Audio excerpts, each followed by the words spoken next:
we're going to start by looking at how to create graphs in MATLAB. We saw one example very briefly when we were talking about the fact that everything was done column-wise, but here we're going to introduce it in a little more detail. Plotting in MATLAB is very simple, and it's one of the advantages of MATLAB. These things can be harder to create in other bits of software. R is famously difficult to create graphs in, for example, whereas with MATLAB things are fairly simple, and the plot command is actually a very powerful graphing command with lots of options, but it can also be very simple and easy to use. So we're going to create a new little text document, a new script. You can do that by hitting the plus or hitting the new script button, and all we're going to do in that file is define a couple of variables and then run a plot command. So the first variable we create, x equals 0:5:100. Remember, that goes from 0 to 100 with a step size of 5. So that array is going to contain 0, 1, 2, 3, 4, 5, all the way up to 100, containing only every fifth value. I've then defined another variable called y, which I'm setting y equal to x, and then I'm plotting x against y. And as you can imagine, when y is x, we get this nice straight line. You can run this function by saving it and typing the name that you saved it as, or by hitting the play button at the top of the editor. And you should see a new little window pop up. It may be docked in the editor, but it's likely to just be a pop-up. And it will look something like this with a simple line going from 0 to 100 where y equals x.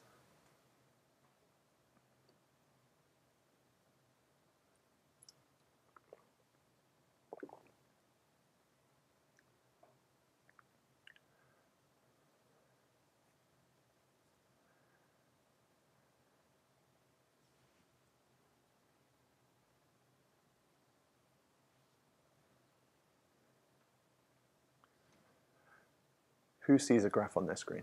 So x is, y you have 0 and y is from 0 to 100. Uh-huh. With X is from 0 to 100. yes. And y you have this pattern. I could have just put 0:100 and that would work totally fine. I put 0:5:100 because I wanted a slightly smaller step size. So it's about managing how much data you're creating. Given that this is a very boring graph where I don't need a lot of resolution, it's fine to have a step size of 5 or 10 or something. But if you did 0:100, it would do 0, 1, 2, 3, 4. It would have a step size of 1, yeah.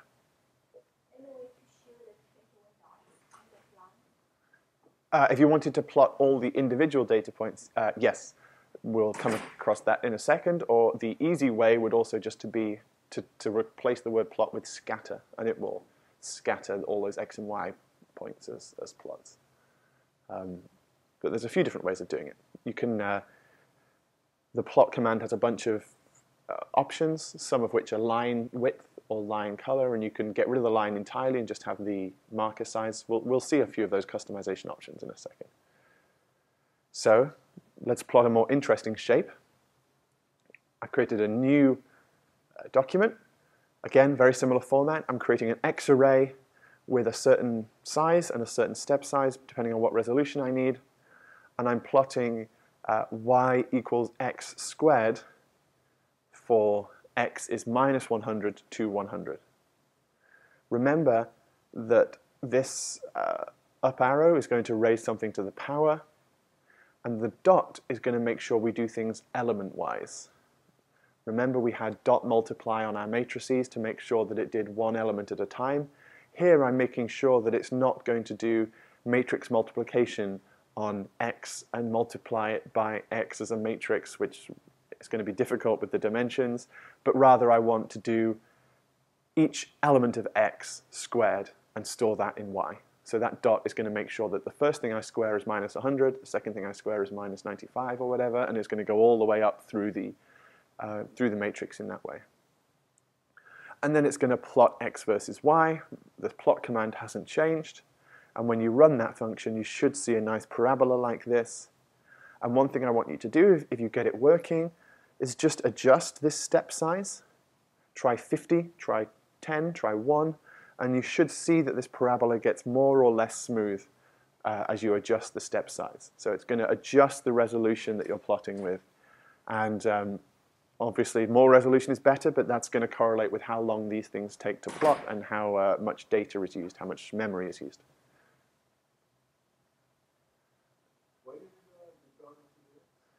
So the reason for the dot is because we're doing multiplication, and we need to make sure that we're doing the right type of multiplication.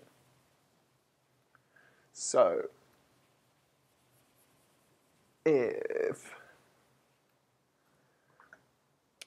let's just pretend x is 0, 5, 10, 15, you know, it looks something like this.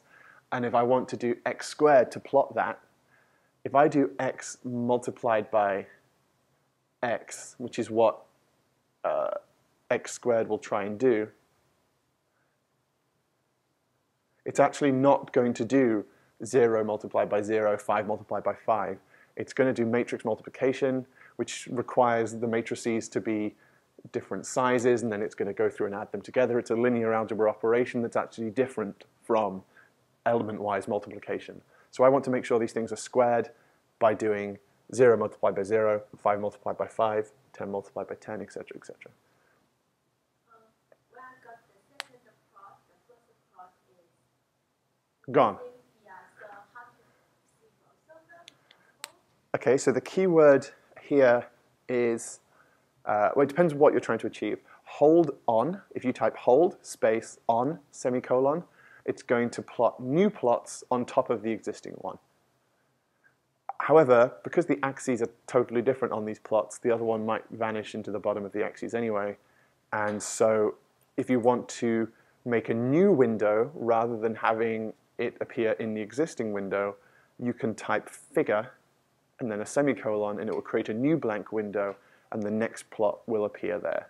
So if you add the command figure at the start of this code, just figure with a semicolon like that as line 1, then it will create a new blank figure, create the arrays to plot, and then plot it on that new figure, leaving the existing one there. Let's see one more example. Here we're going to do a little more processing and a little more figure layouts code. So I created a new script. In that script, I'm still defining an x and a y vector that make up my plot. The first one is going to be between 0 and 10. This time I'm using a very small step size because I want a nice smooth graph for the curve that I'm plotting. So x is 0 to 10 with a step size of 0.01. Then I'm going to do y equals sine x. Note, in MATLAB these things are already defined. We can do sine x just by typing sine of x. And then I'm going to plot x versus y. And so most of that code looks very similar to code we've already seen. The last few lines are just some extra formatting code we can do to make our graph more attractive. The first thing I want to do is add an x label that tells me that the x-axis is representing the x variable here. So the code to add an x label is just that, x label, and then a string in the brackets to tell you what you want the label to read. And similarly and predictably for y label, you just type y label, and then in brackets you give the string that you want to be put on that axis as a label. There's also a title command, which you give a string to, and will add a title to that graph. So you'll see that the x label we wrote has appeared on the x-axis, the y label has appeared on the y-axis, the title has appeared up here above the graph. And on the final line, I've written grid on and axis equal. What that has done is put that nice dotted grid along my graph, and the axis equal has made it look square. So this is often used when you're creating figures for publication. Square figures often look better. If you don't want your figure square, if you want to be able to adjust it with the size of the window, you wouldn't write axis equal here. but axis equal is going to constrain it such that the size of both the axes on the screen takes up a similar size, making a nice square graph. And that's it. You save that and run that, and you should see a sine graph plotted. Again, play with the resolution here, play with this step size of 0.01, see the effects of making it smoother and give it a lower sample size as well.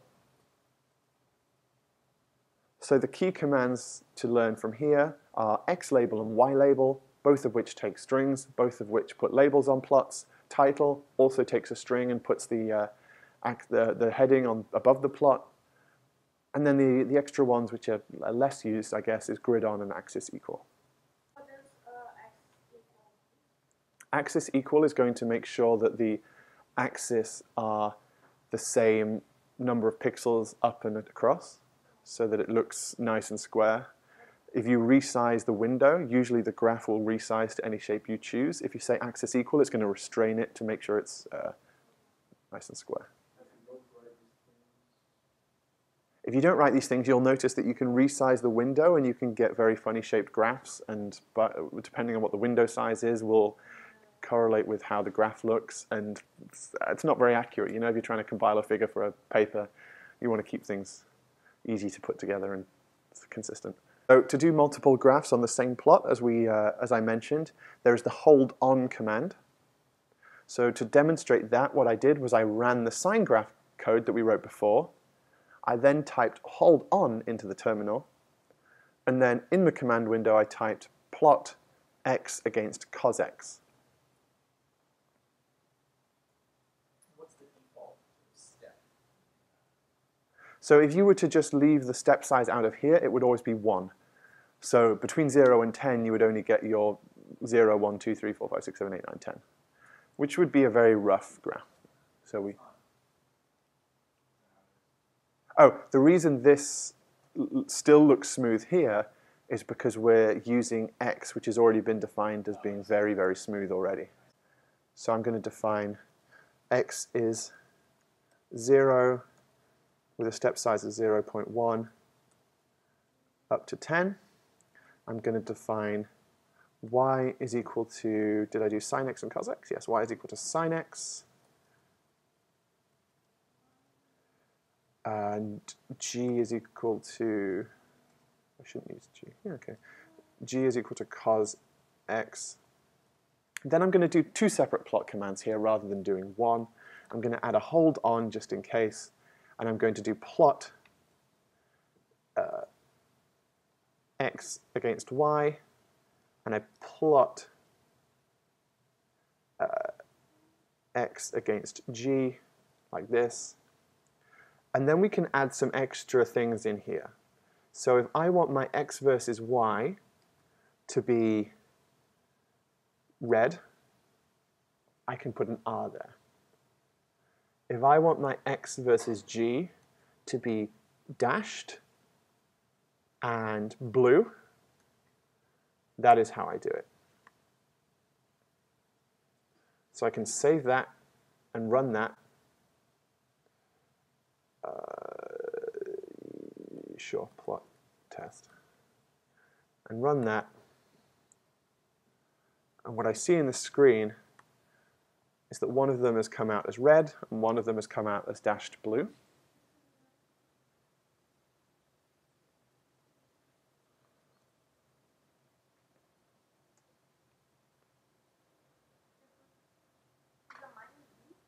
Minus b, indeed.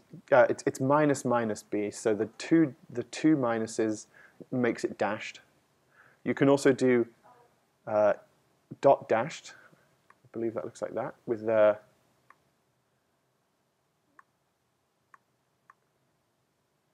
you can do a dot dashed line by doing a dash and a dot. So there's a few predefined colors. R is red, G is green. You know, you can look them all up on the internet. And a few predefined line types with dashes and dash dot and solid.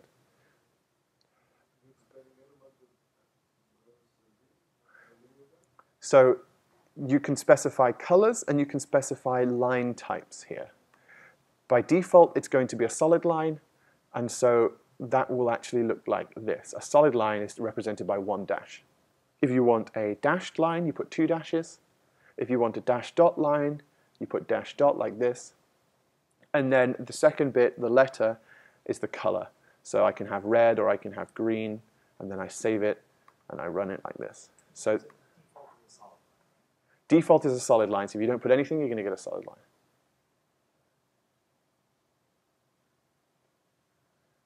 I don't know what it is wrong, but mine came out as blue. The second one came out as blue and red. So it's probably that you've got two curves on top of each other because you had a hold on command. So if you type figure and then do it again, you might see it all afresh. So the other thing I added was legend. So if I want a legend that says one of these is sin x and one of these is cos, you do it like this. You pass it a cell array with each element being a string. You hit run and you should see a legend appear. You'll notice I have a problem because I have so many curves on my graph, I guess, by now. Let me try it again. That's better.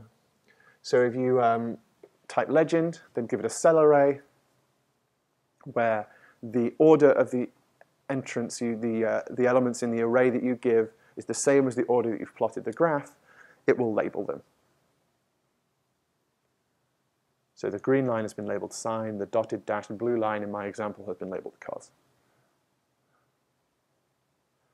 And again, legend has a bunch of options in terms of position and size and stuff, which we'll see. So here is one way of changing the axes. You can type in the keyword axis, then in brackets give an array, and the array is going to contain the x low, x high, y low, and y high. So in my example, which I was plotting over here, I can do axis and then give it the x low, which might be, let's do 1 to 9, for example. 1, 9, and then y low and high, I'm going to go from -2 to 2. And then plot that, and if I look back at my graph now, it's gone from 1 to 9 and -2 to 2.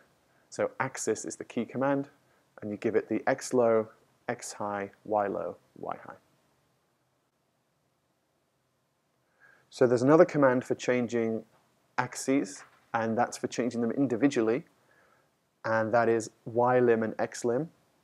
Again, this can depend a little bit on your version, but the ylim -3 to 3 should give me the y limits of my axes being -3 to 3 instead. And you can do the same with xlim. So if you don't want to change the whole axis at once with axis, you can change individual parts of it with ylim and xlim.